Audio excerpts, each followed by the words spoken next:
Everyone, welcome to commerce tutorial. मैं हूं आपकी अपनी होस्ट ज्योति। आज हम कंटिन्यू करने जा रहे हैं +2 मैक्रो इकोनॉमिक्स का chapter short run equilibrium output. इसमें हमने कल सेशन में डिस्कस किया था equilibrium output, equilibrium point find out करना through the ADS approach and investment and saving approach.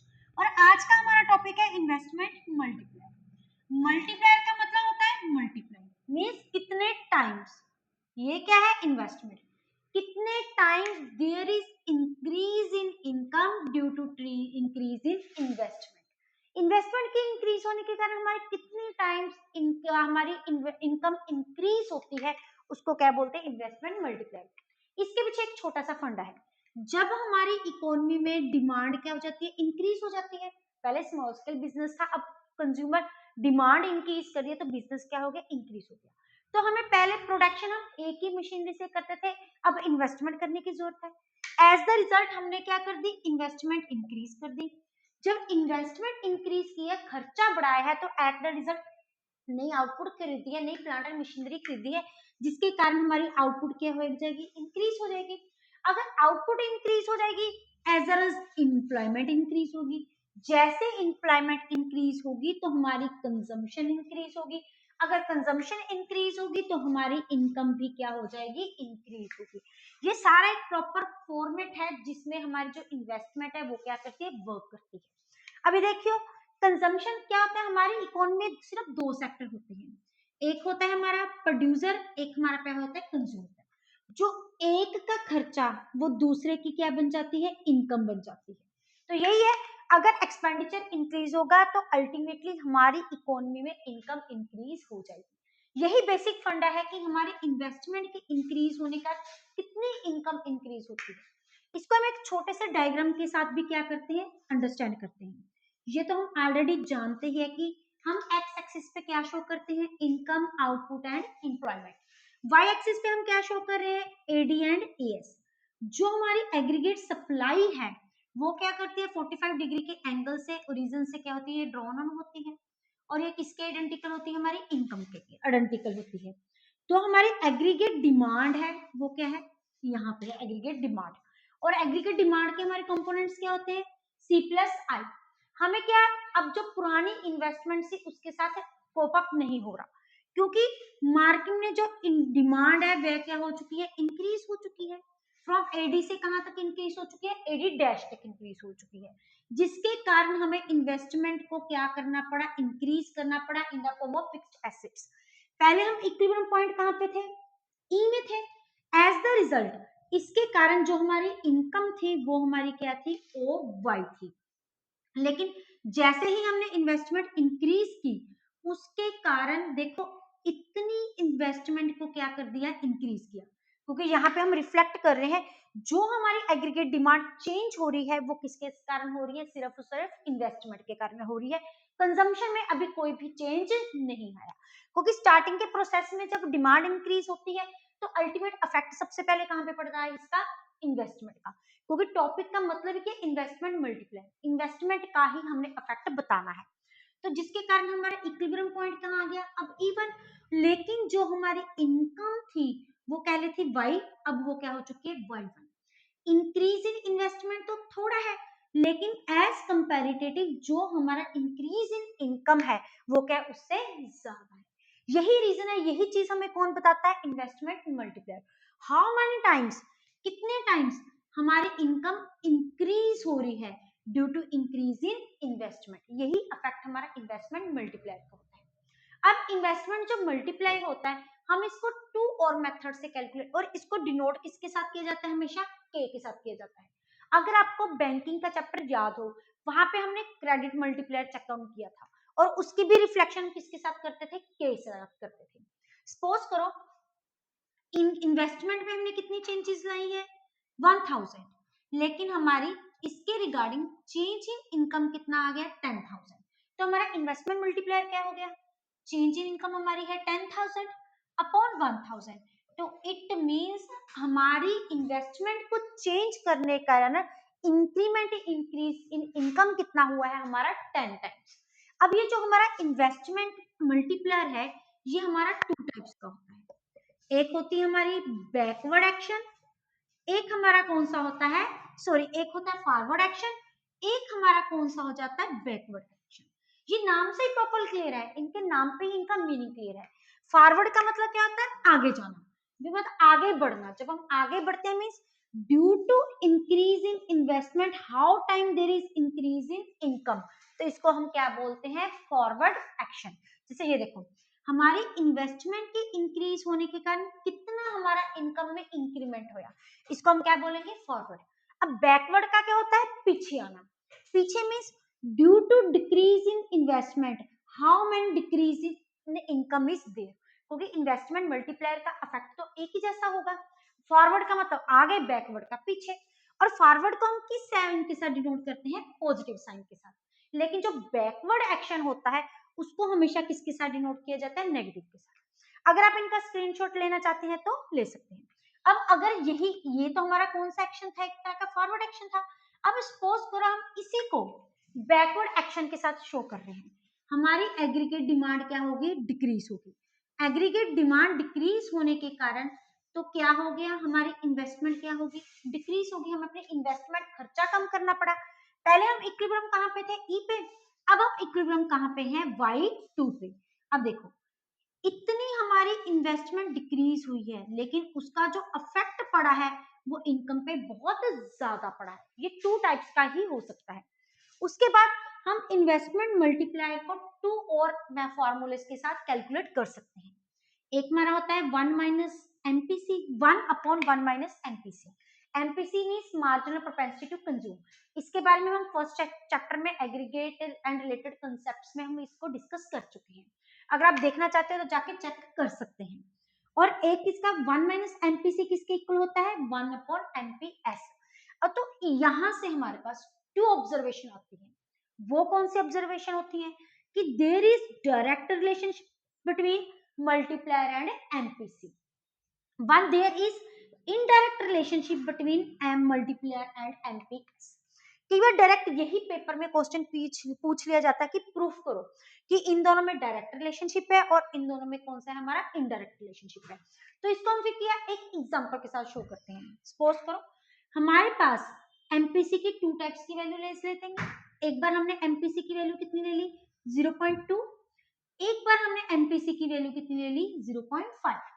अगर हम 0.2 वैल्यू फिल करते हैं तो हमारा आंसर कितना आएगा, एक अगर 0.5 फिल करते हैं तो हमारा कितना आंसर आएगा। तो ये क्या हो गया, 1.8 इंटू 10, ये हमारे पास आ गया 1 पॉइंट समथिंग। अगर हम इसको सॉर्ट आउट करके देखेंगे तो हमारा कितना आंसर आ जाएगा, 2 टाइम्स। अब देखो डायरेक्ट रिलेशनशिप का मतलब होता है अगर एमपीसी की वैल्यू ज्यादा है तो मल्टीप्लायर क्या होगा, ज्यादा होगा। वो सेम यही वाला केस आ गया। पहले हमने मल्टीप्लायर कितना 0.2 लिया तो हमारी एमपीसी कितनी आएगी, 1.25। लेकिन जब हमने एमपीसी की वैल्यू 0.5 ली तो हमारे पास मल्टीप्लायर की वैल्यू क्या आ गई, 2 आ गई। It means if MPC there is direct relationship, MPC ज्यादा है तो मल्टीप्लायर ज्यादा होगा, अगर एमपीसी कम है तो मल्टीप्लायर कम होगा। अगर हम इसी के साथ दूसरा केस देखें एमपीएस का, ये हमने शो करना है। पहले हमने ये वाली इक्वेशन शो की थी, अब हम कौन सी इक्वेशन शो करने जा रहे हैं, ये वाली।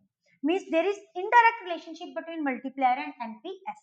इस केस में क्या लेंगे, ऐसे ही हम एमपीएस की टू वैल्यूज डिनोट करते हैं। सेम वैल्यूज हम वही ले लेते हैं जो हमने इस केस में ली थी। तो इस केस में हमारा मल्टीप्लायर का फॉर्मूला क्या होता है, 0.2, ये आ गया 2 इंटू 10, ये आ गया हमारा 5 टाइम्स। अगर हम 0.5 लेते हैं तो हमारा आंसर कितना आ जाएगा, 2 हो जाएगा। इट मींस हेंस प्रूफ हो गया, इनडायरेक्ट रिलेशनशिप हो गया। जब एमपीसी की वैल्यू कम थी तो मल्टीप्लायर की वैल्यू क्या थी, हायर थी। जब एमपीएस हायर था तो मल्टीप्लायर क्या हो गया, कम हो गया। इट मींस यहाँ से कौन सी इक्वेशन में ड्राइव होती है, higher the value of multiplier lower the value of MPS. एक तो हमारा ये छोटे छोटे क्वेश्चन जो इनमें से बनते हैं मल्टीप्लायर के टॉपिक्स में से ये है। अगर आप इनका स्क्रीनशॉट लेना चाहते हैं तो ले सकते हैं। उसके बाद कई बार क्या होता है, हमें मल्टीप्लायर की वर्किंग के ऊपर क्वेश्चन आ जाता है। डायग्राम तो हम वैसे एक अंडरस्टैंड करने के लिए 2-3 मार्क्स का क्वेश्चन आ जाए वो तो हमें डिनोट करना होता है। जैसे हमने क्रेडिट मल्टीप्लायर का देखा था कि इस टर्म को वर्किंग को शो करो with the help of numerical.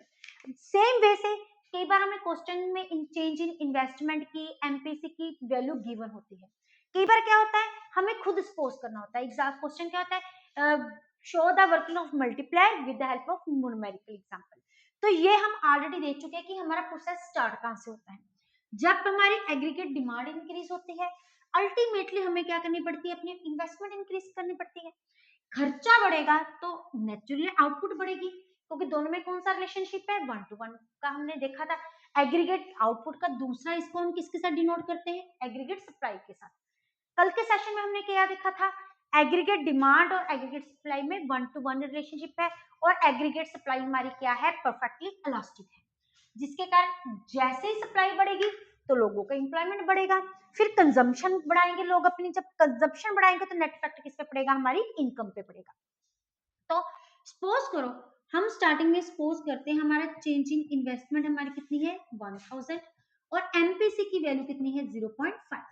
इस मॉडल को शुरू करने से पहले क्या सपोज किया जाता है कि change in investment remains the same, MPC की value it will remains the same. अब क्या होता है, सबसे पहले हमारे पास क्या जाते हैं राउंड्स, राउंड्स के बाद क्या जाता है हमारा चेंज इन इन्वेस्टमेंट, जो हमने यहाँ पे ऑलरेडी देखा है। अब चेंज इन इन्वेस्टमेंट के बाद हमारे पास क्या जाती है चेंज इन कंजम्पशन, फिर उसके बाद चेंज इन इनकम, फिर क्या जाता है change in consumption and change in saving. क्योंकि हमारी इनकम के दो ही कंपोनेंट्स होते हैं, एक होती है कंजम्पशन, दूसरी हमारी क्या हो जाती है सेविंग हो जाती है। तो अब फर्स्ट राउंड में क्या हुआ, हमारी इन्वेस्टमेंट कितनी इंक्रीज हो रही है 1000 के साथ, जो कि हमने यहाँ पे रिफ्लेक्शन दी हुई है। इन द इनिशियली जितनी चेंज इन इन्वेस्टमेंट होती है उतनी ही चेंज इन क्या होती है इनकम होती है, यही हम सपोज करते हैं। अब एमपीसी की वैल्यू हमारे पास कितनी है 0.5, तो मींस 50% हम कंज्यूम कर रहे हैं और 50% हम क्या कर रहे हैं सेव कर रहे हैं। इसका 50% हमारे पास क्या हो गया 500, 500 हमने कंज्यूम किया, 500 क्या हो गया सेव हो गया। अंडर द सेकंड राउंड, अब इन्वेस्टमेंट तो हम एक ही बार कर रहे हैं इनिशियली, हमने यहीं पे देखा है एक की कंजम्पशन दूसरे की क्या बन जाती है इनकम, क्योंकि दो सेक्टर है, कंज्यूमर जाके खर्चा करता है और प्रोड्यूसर के लिए वो क्या हो जाती है इनकम। मैक्रो पढ़ रहे हैं, सिर्फ एक ही पर्सन को ना देख के पूरी इकोनॉमी को स्टडी करनी है। अब इकोनॉमी में कंज्यूमर भी है प्रोड्यूसर भी है, कंज्यूमर का पॉइंट ऑफ व्यू भी देखना है प्रोड्यूसर का भी देखना है। तो फिर क्या होगी, एक की कंजम्पशन सेकंड राउंड में दूसरे की इनकम। अब इसका 50% क्या हो गया 250 हमने कंज्यूम किया, 250 हमारी क्या है सेविंग। फिर क्या आ गया हमारा थर्ड राउंड, थर्ड राउंड में एक की कंजम्पशन दूसरे की इनकम, फिर क्या होगा 50% हमने कंज्यूम 50% हमने सेव, फिर इसका हमारे पास क्या आ जाएगा 50% आ जाएगा, सॉरी एक की कंजम्पशन दूसरे की हमारी क्या बन जाती है सारी की सारी इनकम। तो ये इसका 50% हमने कंज्यूम 50% हम सेव, ये आगे आगे आगे प्रोसेस आगे बढ़ता चला जाएगा। अब ये प्रोसेस कब तक बढ़ता चले जाएगा, कितने कितने टाइम्स होएगा। अब ये थोड़ा ना कि पेपर में एक क्वेश्चन आया है तो इसी को शो करने के लगे, it will depends upon the multiplier. हमारे पास मल्टीप्लायर सॉरी हमारे पास एमपीसी गिवन है, हम एमपीसी की वैल्यू से क्या निकाल लेंगे, हमारे पास मल्टीप्लायर आ जाएगा 1/-0.5, ये हमारे पास क्या आ गया 2 टाइम्स, मीन्स हमारी इनकम कितनी हो जाएगी 2 टाइम्स, 1000 का 2 टाइम्स, इन्वेस्टमेंट में कितनी चेंज आई है 1000 इंटू 2 हमारे पास क्या होगी 2000। कल हमने क्वेश्चन में क्या देखा था, इक्विलिब्रियम की दो कंडीशन है, एक क्या थी एग्रीगेट डिमांड किसकी इक्वल है, एग्रीगेट सप्लाई की इक्वल है, दूसरी हमने देखा था इन्वेस्टमेंट किसके इक्वल है सेविंग के इक्वल है। It means change in saving कितनी हो जाएगी, जितनी हमारी चेंज इन क्या है इन्वेस्टमेंट है, क्योंकि यही इनकी क्या है इक्विलिब्रियम की कंडीशन है। तो रिमेनिंग 50% हम सेव कर रहे हैं और 50% हम क्या कर रहे हैं कंज्यूम कर रहे हैं। ये प्रोसेस तब तक चलता चला जाएगा जब तक कि हमारी इनकम 2 टाइम्स नहीं हो जाती, कंजम्पशन हमारी 1000 नहीं हो जाती और चेंज इन सेविंग हमारी किसके इक्वल नहीं हो जाती, चेंज इन इन्वेस्टमेंट के इक्वल हो जाती।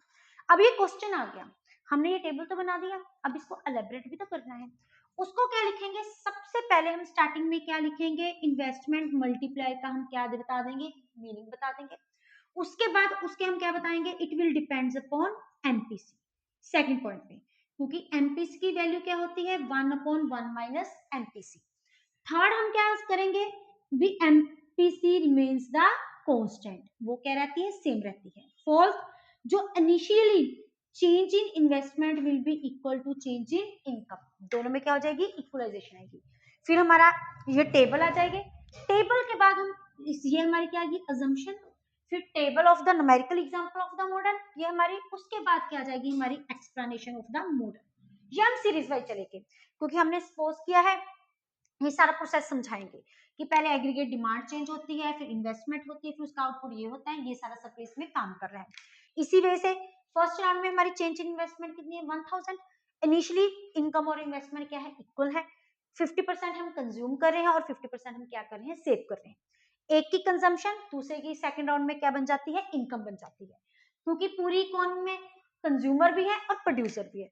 फिर ये सारा टेबल बार बार बता के फिर ये प्रोसेस कब तक चलेगा, it will depends upon our multiply. ये कितना आ गया, 2 टाइम्स, जब तक हमारी इनकम 2 टाइम्स नहीं हो जाती और इक्विलिब्रियम की कंडीशन के according change in investment change in saving के इक्वल नहीं हो जाता, और एमपीसी के अकॉर्डिंग टू हमारा जो चेंज इन कंजम्पशन है वो 50% नहीं हो जाती। इसी के साथ हमारा चैप्टर यहीं पे कंप्लीट होता है। अगर आप इनका स्क्रीनशॉट लेना चाहते हैं तो ले सकते हैं। वीडियो अच्छी लगे इसको लाइक करें, ज्यादा से ज्यादा शेयर करें, चैनल को सब्सक्राइब करना ना भूलें। Thank you, have a nice day.